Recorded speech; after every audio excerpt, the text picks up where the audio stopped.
Hello, അപ്പോൾ ഇന്നത്തെ recipe നല്ല അടിപൊളിയായിട്ടുള്ളൊരു ഡ്രിങ്കായിട്ടും നമുക്ക് സൂഫ്ലായിട്ടൊക്കെ നമുക്ക് സെർവ് ചെയ്യാൻ പറ്റുന്ന നല്ല അടിപൊളി ഒരു ഡെസേർട്ടാണ് കേട്ടോ ഇന്ന് ഞാൻ കാണിക്കുന്നത്.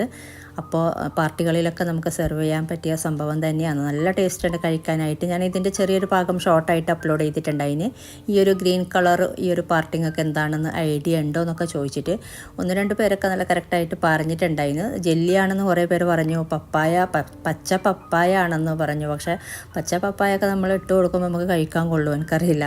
അപ്പോൾ എന്തായാലും ഡീറ്റെയിൽ ആയിട്ട് തന്നെ നമുക്ക് നോക്കാം. അപ്പോൾ ഇതിന് വേണ്ടിയിട്ട് കസ്റ്റാർഡ് പൗഡറാണ് എടുത്തിട്ടുള്ളത്, വനീല ഫ്ലേവറിലുള്ളത്. അപ്പോൾ കസ്റ്റാർഡ് ഫ്ലേവറിലാണ് കേട്ടോ ഉണ്ടാക്കിയെടുക്കുന്നത്. അപ്പോൾ ഇതിന് വേണ്ടിയിട്ട് 5 ടേബിൾ സ്പൂൺ ഞാൻ കസ്റ്റാർഡ് പൗഡർ എടുത്തിട്ടുണ്ട്. 1 ലിറ്റർ പാൽ വെച്ചിട്ടാണ് ഉണ്ടാക്കിയെടുക്കുന്നത്. സാധാരണ 1 ലിറ്റർ പാലിന് 4 ടേബിൾ സ്പൂൺ പാകത്തിന് ആകലുണ്ട് നമ്മൾ ഫ്രൂട്ട് കസ്റ്റാർഡൊക്കെ ഉണ്ടാക്കിയെടുക്കുമ്പോൾ. പക്ഷേ ഇതിപ്പോൾ അങ്ങനെയല്ല, കുറച്ച് ലൂസായിട്ടാണ് ഉണ്ടാക്കിയെടുക്കുന്നത്. അപ്പോൾ അതിന് വേണ്ടിയിട്ട് ഈ ഒരു സമയത്ത് ഏകദേശം 1 ലിറ്റർ പാലും 5 ടേബിൾ സ്പൂൺ എന്ന കണക്കിലെടുത്താൽ മതി. വേണമെങ്കിൽ 4 ടേബിൾ സ്പൂൺ ആക്കാം. ഞാനിപ്പോൾ 5 ടേബിൾ സ്പൂൺ എടുത്തിട്ടുണ്ട്. കുറച്ച് പാൽ ചേർത്തിട്ട് നന്നായിട്ട് കലക്കി എടുത്തിട്ടുണ്ട്. ഇനി ബാക്കിയുള്ള പാല്, നമ്മൾ 1 ലിറ്റർ പാലിൽ നിന്നും ബാക്കിയുള്ള പാല് നമുക്ക് തിളക്കാനായിട്ട് ഇതിലോട്ട് ഒഴിച്ചു കൊടുക്കാം. പിന്നെ ഇതിലോട്ട് നമ്മൾ കസ്റ്റാർഡ് പൗഡർ കലക്കിയത് ആദ്യം തന്നെ ഞാൻ ചേർത്ത് കൊടുക്കുന്നില്ല, തിള വരുമ്പോഴേക്കുമാണ് ചേർത്ത് കൊടുക്കുന്നത്. അപ്പോൾ ഒന്നും കൂടെ ഈസി ആകുന്നുണ്ട്. കസ്റ്റാർഡ് പൗഡറൊക്കെ ചേർത്ത് കൊടുക്കുമ്പോൾ പെട്ടെന്ന് അടിക്ക് പിടിക്കും. അപ്പോൾ പാലാണെങ്കിലും നമ്മൾ ഇളക്കി കൊടുക്കണം, അല്ലാന്നുണ്ടെങ്കിൽ അടിക്ക് പിടിച്ചാൽ പിന്നെ കഴിക്കാൻ കൊള്ളൂലല്ലോ. അപ്പോൾ ഇത് തിള വന്നിട്ടുണ്ട്. ഇപ്പോൾ ഇതിലോട്ട് ഇനി പഞ്ചസാര ചേർത്ത് കൊടുക്കാം കേട്ടോ. പാകത്തിന് ഏകദേശം അരക്കപ്പിൻ്റെ അടുത്ത് ചേർത്ത് കൊടുത്തിട്ടുണ്ട്. നമുക്ക് പിന്നീട് നോക്കിയിട്ട് ചേർത്ത് കൊടുക്കാം. അതുപോലെ മിൽക്ക് മെയ്ഡും കൂടി ചേർത്ത് കൊടുക്കുന്നുണ്ട്. ഇനി ഇതിലോട്ട് നമുക്ക് കസ്റ്റാർഡ് പൗഡർ കലക്കിയത് ചേർത്ത് കൊടുക്കാം. എന്നിട്ട് മീഡിയം ടു ലോ ഫ്ലെയിമിൽ വെച്ചിട്ട് ഇതൊന്ന് വീണ്ടും തിളപ്പിച്ചെടുക്കാം. വീണ്ടും തിളക്കുമ്പോൾ നമുക്ക് ഫ്ലെയിം ഓഫ് ചെയ്യാം. നന്നായിട്ട് ഇതുപോലെ ഇളക്കി കൊടുക്കണം. ഒരു മീഡിയം അല്ലെങ്കിൽ ഒരു ലോ ഫ്ലെയിമിലൊക്കെ വെച്ചിട്ട് ഇതുപോലെ ഒന്ന് വീണ്ടും ഇതുപോലെ തിളപ്പിച്ചെടുത്താൽ മതി. ഇതിപ്പോൾ നന്നായിട്ട് തിളച്ചിട്ടുണ്ട്. അപ്പോൾ നമുക്കിനി ഫ്ലെയിം ഓഫ് ചെയ്തിട്ട് ഇത് ചൂടാറാൻ വേണ്ടിയിട്ട് മാറ്റി വെക്കാം. പിന്നെ കസ്റ്റാർഡ് പൗഡർ എടുക്കുമ്പോൾ നല്ല ബ്രാൻഡ് എടുക്കാൻ നോക്കാം കേട്ടോ. അതുപോലെ വനില ഫ്ലേവറാണ് എനിക്ക് ഏറ്റവും ബെസ്റ്റായിട്ട് തോന്നിയത്.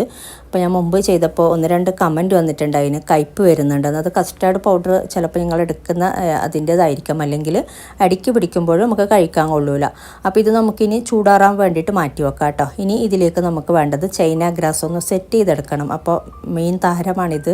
അപ്പോൾ 10 ഗ്രാം ചൈന ഗ്രാസ് 1 കപ്പ് വെള്ളത്തിൽ കുതിർത്ത് വെച്ചിട്ടുണ്ട്. ഏകദേശം ഒരു 15-20 മിനിറ്റൊക്കെ ഒന്ന് കുതിർത്ത് വെച്ചാൽ മതി. ഇനി നമുക്കിതൊരു പാത്രത്തിലോട്ട് ആക്കി കൊടുക്കാം. 1-2 പേര് പറഞ്ഞിട്ടുണ്ടായിരുന്നു കേട്ടോ ചൈന ഗ്രാസ് ആണെന്ന്. പക്ഷേ കുറേ പേര് ജെല്ലി എന്നും പറഞ്ഞിട്ടുണ്ട്. അപ്പോൾ ജെല്ലി നമുക്ക് യൂസ് ചെയ്യാം, പക്ഷേ എല്ലാ ജെല്ലിയും നമുക്ക് കറക്റ്റ് കിട്ടുന്നില്ല, പെട്ടെന്ന് മെൽട്ടായി പോവലുണ്ട്. അപ്പോൾ ഇങ്ങനെയാകുമ്പോൾ നമുക്ക് അതിന് വേണ്ടിയിട്ടൊന്നും കുറേ തിരയണ്ടല്ലോ. അപ്പോൾ ഇതിലോട്ട് ഞാനിപ്പോൾ 2 കപ്പ് വെള്ളമാണ് കേട്ടോ ചേർത്ത് കൊടുത്തിട്ടുള്ളത്. എന്നിട്ട് ഇതൊന്ന് തിളപ്പിച്ചെടുക്കുക. ഇതിലോട്ട് 1/4 കപ്പ് പഞ്ചസാരയും കൂടെ ചേർത്ത് കൊടുക്കുന്നുണ്ട്. സാധാരണ നമ്മൾ 10 ഗ്രാം ചൈന ഗ്രാസിന് 4 കപ്പ് വെള്ളമാണ് കണക്ക്. പക്ഷേ മൊത്തത്തിൽ 3 കപ്പ് മതി കേട്ടോ. എന്നാലും നമുക്ക് പെട്ടെന്ന് നല്ല സെറ്റായിട്ട് പൊടിഞ്ഞു പോവാത്ത രീതിയിലൊക്കെ കിട്ടുന്നത്. ഇതിപ്പോൾ തിള വന്നിട്ടുണ്ട്. ഇനി ഇതിലോട്ട് നമ്മൾ ചേർത്ത് കൊടുക്കുന്ന ഈ ഒരു ടൈഗർ ബ്രാൻഡിൻ്റെ പിസ്ത എസൻസ് ആണ് കേട്ടോ. 1-2 ഡ്രോപ്പ് ചേർത്ത് കൊടുത്താൽ മതി. നല്ലൊരു കളറും കിട്ടും, അതുപോലെ നല്ലൊരു ഫ്ലേവറും കിട്ടും. പിസ്ത തന്നെയാണ് ഏറ്റവും നല്ലത് ഈ ഒരു കസ്റ്റാർഡിന്. പിന്നെ നിങ്ങൾക്ക് വേണമെങ്കിൽ സ്ട്രോബെറി എടുക്കാം, പിങ്ക് കളറിൽ കിട്ടും. ഇതുപോലെ നമുക്ക് പല രീതിയിലും ഈ ഒരു എസൻസ് ഇല്ലാതെ തന്നെ നമുക്ക് ഇതുപോലെ ചൈന ഗ്രാസ് സെറ്റ് ചെയ്തെടുക്കാം കേട്ടോ. തണ്ണിമത്തൻ വത്തക്ക വെച്ചിട്ടും അതുപോലെ ഗ്രേപ്പ് വെച്ചിട്ടും കറുത്ത മുന്തിരി വെച്ചിട്ടൊക്കെ നമുക്ക് ഇതുപോലെ സെറ്റ് ചെയ്തെടുക്കാം. അതൊക്കെ വേണമെങ്കിൽ ഞാൻ ഇനിയൊരിക്കൽ ഡീറ്റെയിൽ ആയിട്ട് കാണിക്കാം കേട്ടോ. ഇതിപ്പോൾ നമുക്കിനി 1 മണിക്കൂറൊക്കെ ഒന്ന് ഫ്രിഡ്ജിൽ ചൂടാറിയതിന് ശേഷം സെറ്റാവാൻ വേണ്ടിയിട്ട് മാറ്റി വെക്കാം. അപ്പോൾ നമ്മൾ നേരത്തെ ഉണ്ടാക്കി വെച്ച കസ്റ്റാർഡ് ചൂടാറിയതിന് ശേഷം ഒന്ന് ബ്ലെൻഡ് ചെയ്തെടുത്തിട്ടുണ്ട്. അപ്പോൾ ഇതുപോലെ പാത്രത്തിലോട്ട് ആക്കി കൊടുത്താൽ മതി. കുറച്ച് കട്ടയൊക്കെ ഉണ്ടെങ്കിലൊക്കെ ഒന്ന് ഉടഞ്ഞ് കിട്ടും. നമ്മൾ ഇങ്ങനെ ബ്ലെൻഡ് ചെയ്തെടുക്കുമ്പോൾ നല്ല പാകത്തിന്, അല്ലെങ്കിൽ കുറച്ചൊക്കെ ഒന്ന് ചൂടാറിയതിന് ശേഷം കുറച്ച് ഒന്ന് കട്ടിയായിട്ട് കുറച്ച് കട്ട പിടിച്ച പോലൊക്കെ ഉണ്ടാവും. അപ്പോൾ ഇതുപോലെ ഒന്ന് ബ്ലെൻഡ് ചെയ്തെടുത്താൽ മതി. ഇനി ഇതിലോട്ട് നമ്മൾ മിൽക്ക് മെയ്ഡ് ചേർത്ത് കൊടുക്കുന്നുണ്ട്. ഏകദേശം 1/2 ടിന്നിൻ്റെ അടുത്ത് മിൽക്ക് മെയ്ഡ് ചേർത്ത് കൊടുത്തിട്ടുണ്ട്. ഇനി വേണ്ടത് ആപ്പിൾ, ചെറുതായിട്ട് അരിഞ്ഞ് വെച്ച ഒരു ചെറിയ ആപ്പിളൊക്കെ മതിയാകും. ചെറുതായിട്ട് അരിഞ്ഞിട്ട് വേണം ചേർത്ത് കൊടുക്കാനായിട്ട്. ഇനി ഇതിലോട്ട് നമ്മൾ ചേർത്ത് കൊടുക്കുന്ന ഡ്രൈ ഫ്രൂട്ട്സ്, അപ്പോൾ ഇതിലോട്ട് ബദാം, കാഷ്യൂ, പിസ്ത എല്ലാം കുറച്ച് ക്രഷ് ചെയ്തിട്ട് ചേർത്ത് കൊടുത്താൽ മതി. പിസ്ത കുറച്ച് കൂടുതലൊന്ന് ക്രഷ് ചെയ്തിട്ട് ചേർത്ത് കൊടുക്കാം കേട്ടോ, നല്ല ഫ്ലേവറാണ്. ഇനി ഇതിലോട്ട് നമ്മൾ ചേർത്ത് കൊടുക്കുന്നത് ഐസ്ക്രീമാണ്. ബട്ടർ സ്കോച്ച് ഫ്ലേവർ അല്ലെങ്കിൽ വനില ഫ്ലേവർ ചേർത്ത് കൊടുക്കാം. ഒരു 2-3 സ്കൂപ്പ്. അതുപോലെ കുതിർത്ത് വെച്ച കസ്കസ് ഒരു 2-3 സ്പൂണ് ചേർത്ത് കൊടുക്കുന്നുണ്ട്. ഇനി എല്ലാം കൂടെ നന്നായിട്ടൊന്ന് മിക്സ് ചെയ്തെടുക്കുക. നമുക്ക് സൂഫ്ലേക്ക് ഇത് കറക്റ്റാണ്. സൂഫ്ല ആകുമ്പോൾ കുറച്ച് തിക്കായിട്ടല്ലേ നമ്മൾ കഴിക്കുന്നത്. ഡ്രിങ്ക് ആകുമ്പോൾ കുറച്ച് ലൂസായിട്ടാണ്.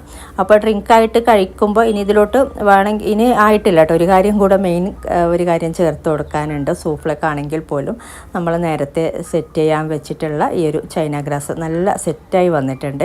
ഇനി നമുക്കിതൊന്നും കട്ട് ചെയ്തെടുക്കണം. അപ്പോൾ ഞാൻ നേരത്തെ പറഞ്ഞ പോലെ സൂഫ്ലേക്ക് കുറച്ച് വലിയ പീസായിട്ട് കട്ട് ചെയ്തെടുക്കാം. ഡ്രിങ്കിനാണെങ്കിൽ കുറച്ച് ചെറുതാക്കിയിട്ട് കട്ട് ചെയ്തെടുക്കട്ടെ. ഞാൻ ഏകദേശം രണ്ടിനും പാകത്തിലാകുന്ന രീതിയിൽ ഒരു മീഡിയം ഇതിൽ കട്ട് ചെയ്തെടുക്കുന്നുണ്ട്.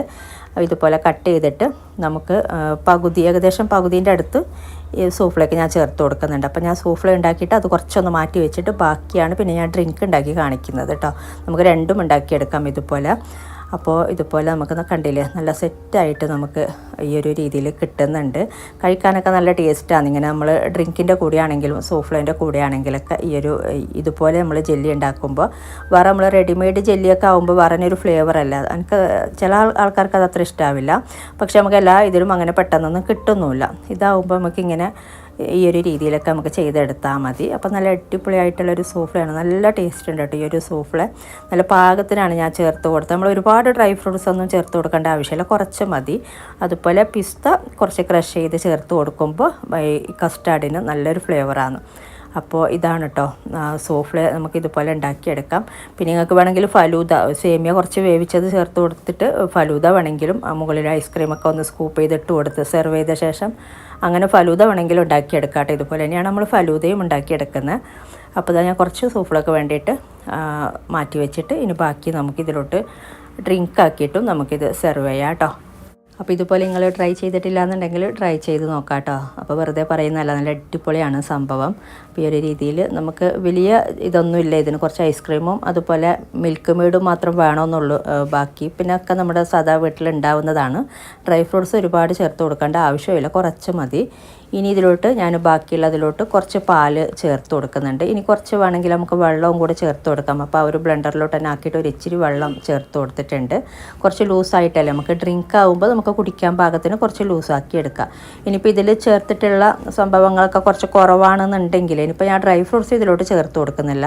കുറച്ച് കസ്കസ് കുതിർത്തതും അതുപോലെ നമ്മൾ നേരത്തെ ബാക്കിയുള്ള ഈ ഒരു ചൈന ഗ്രാസ് ജെല്ലിയാക്കി വെച്ചതും കൂടെ കുറച്ചൊന്ന് ചേർത്ത് കൊടുക്കുന്നുണ്ട്. ബാക്കിയുള്ളതും കൂടി ഇതിലോട്ട് ഇട്ട് കൊടുക്കുന്നുണ്ട്. നമ്മൾ ഡ്രൈ ഫ്രൂട്ട്സൊക്കെ ഒരുപാട് ഇട്ട് കൊടുക്കുമ്പോൾ നമുക്കിങ്ങനെ കഴിക്കുമ്പോൾ അതന്നെ കിട്ടും. അപ്പോൾ ഒരുപാടൊന്നും ഇട്ട് കൊടുക്കാതിരിക്കുക.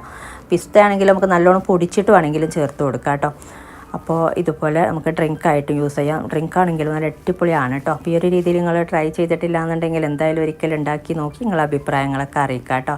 അതുപോലെ വീഡിയോ ഇഷ്ടമാവുകയാണെങ്കിൽ നിങ്ങൾ ലൈക്ക് ചെയ്യാനും കമൻറ്റ് ചെയ്യാനും മറ്റുള്ളവരിലേക്ക് ഷെയർ ചെയ്യാനും മറക്കരുത്. അതുപോലെ നിങ്ങൾ സബ്സ്ക്രൈബ് ചെയ്യാത്തവരാണ് വീഡിയോ കാണുന്നതെങ്കിൽ ഒന്ന് സബ്സ്ക്രൈബ് ചെയ്യാനും മറക്കരുത് കേട്ടോ. അപ്പോൾ ഇതുപോലെ ഇനി നല്ല റെസിപ്പിയുമായിട്ട് മറ്റൊരു വീഡിയോയിൽ കാണാം. താങ്ക്